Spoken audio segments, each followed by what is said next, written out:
It's Single Sunday. So what does that mean? Well, that means we get our single issues, we break it down, we figure out how we think about it. We take a little flyers that possibly could be added to our pull list, or flyers that we're just interested in picking up. So, if you don't know what a pull list is, it's something that you can end up going to your local comic book shop or online comic book shop or whatever, where they end up pulling single issues that come out, saving it in a bin, saving it for you, because that's a way to make sure that you end up getting the books that you're looking for. It also is a guaranteed sale for that comic book shop. So, with that said, let's go in and look over what we ended up picking up. So, what we have is the flyer section. These are books that we took a chance on, and for some reason that we pick them up. These are also the areas where we can end up thinking about adding books to the pull, because we go 3 issues in, and then once we get through 3 issues, if we like it, we add it. If it doesn't make it to 3 issues, obviously, nothing adventured, nothing gained. So we're going to start this off with a book that I didn't read, and it's not going to be ranked, because I haven't read the first volume yet. But if I do and I feel really motivated, maybe I'll get into it, and that is going to be Die. Big reason that we got it is, well, because there's a big bear on the front of it. And if you know how the channel is, we love bears. So, I don't have any background or anything like that. But however, our second and final flyer is that we really know some things about. Spider-Man 1994, issue number 3. That's right, we're at the 3rd issue. You know what that means? That means we're possibly going to add this to the pull. So what we ended up liking is that it's going back over, talking about it, and it's dealing with Marlon and Kane. And then we also end up having Spidey, and there's some clone shenanigans going on about this book. Is this something that I liked and enjoyed? Yes. Is it going to be possibly added to the pull? Yes. Why is that? Because we're at the 3rd issue now, and we've enjoyed each issue, and I do want to know what happened from when we ended up seeing Spider-Man animated show, the last episode, all the way over to X-Men 97. I think this is something that's supposed to bridge that gap, and it's definitely something we're going to continue on and picking it up.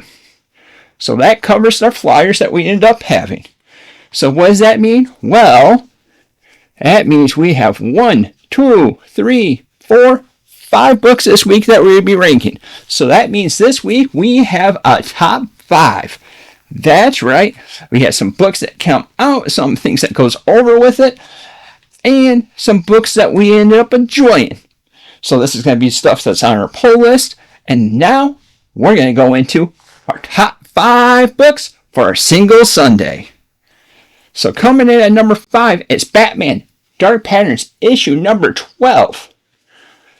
So we ended up having more progression that goes on with the story that we end up having. We have buildings being put on fire. We have Firefly that's in the issue. And we have some shenanigans that's going on with Batman. Decent progression, decent way that we've been going on with the story. And honestly, I'm loving how we end up having Batman being a detective. This is honestly my favorite. Saying honestly a lot. This is my favorite Batman that we have currently in print. I know Absolute Batman is a pretty popular thing, and that's a big statement to be saying. But I'm enjoying it where Batman's being more of a detective compared to the big action throw. Don't get me wrong, that's pretty good too. That's also on our pull list. So coming in at number 4 is going to be Ultimate Wolverine, issue number 11. That's right, we ended up going on with this. We ended up seeing a progression, and there's a big bomb that's in this. I mean, when I say bomb, I mean legit bomb. And if you want to know what kind of a bomb, you'll have to see that, and maybe we'll try to find out what the fallout's going to be coming over for issue number 12. So, it's a nice progression and a little bit more stakes that's at the time of this story. So, we end up having Thundercats. We're a big Thundercats fan. And, well, this week, Panthro number 1 dropped.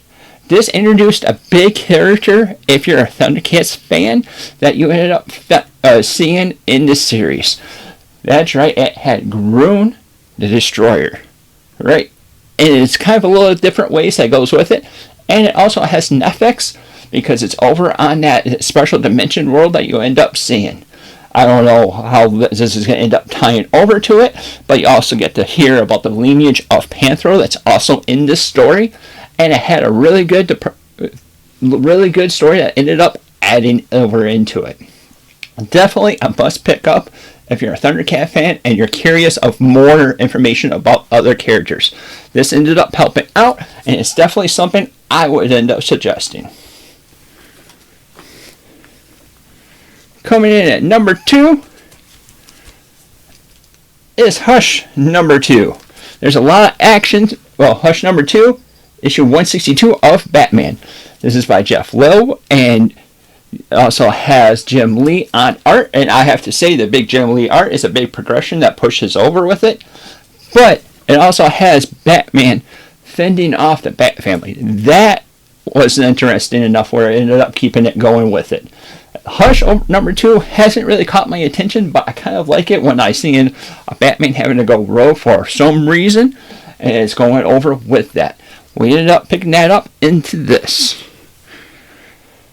Now, our number 1 book that we have this week is something that was like a little bit shocking because honestly, I was thinking about getting out of this series as soon as, well, the big writer that I ended up enjoying ended up leaving the series.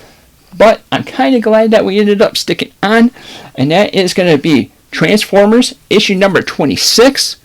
We ended up seeing, well, Skywarp being stuck in Helltrain 1. And they had ended up getting the resources to separate those two. But we also see the character development of, I believe it's Thundercracker. And he was super worried about Skywarp. But he may have switched sides. Is this a thing? I don't know. But we also see Megatron going over, trying to rally the troops, trying to get them going with it. And his own different way with that. Because we know Megatron controls with an iron fist. But we had good development. We had good, awesome, touching stories that came along with that. Optimus Prime being Optimus Prime. And I have to say, it definitely fills it in with this series so far. And it's definitely worthy of the number 1 book of the week. I have to say, it was a very, very, very close for the top 3. There were slight pushes that I ended up pushing over to it. And I could make a case of either way of flip-flopping with either one of them. But that's what they are. So, let's review. Coming in at number 5, it is going to be Batman Dark Patterns. Number 4, Ultimate Wolverine, issue number 11. Panthro, number 1. Batman Hush, number 2. And finally, but not least, Transformers issue number 26. Kirkman, I'm kind of surprised I ended up enjoying this. I do love the art that we have with Dan Mora. Dan Mora, amazing. And that's the main reason why I wasn't sure to get off the book or anything like that. So, let us know what you ended up reading and what you ended up loving down in the comments down below. Thank you for watching, and until next time, we'll see you later.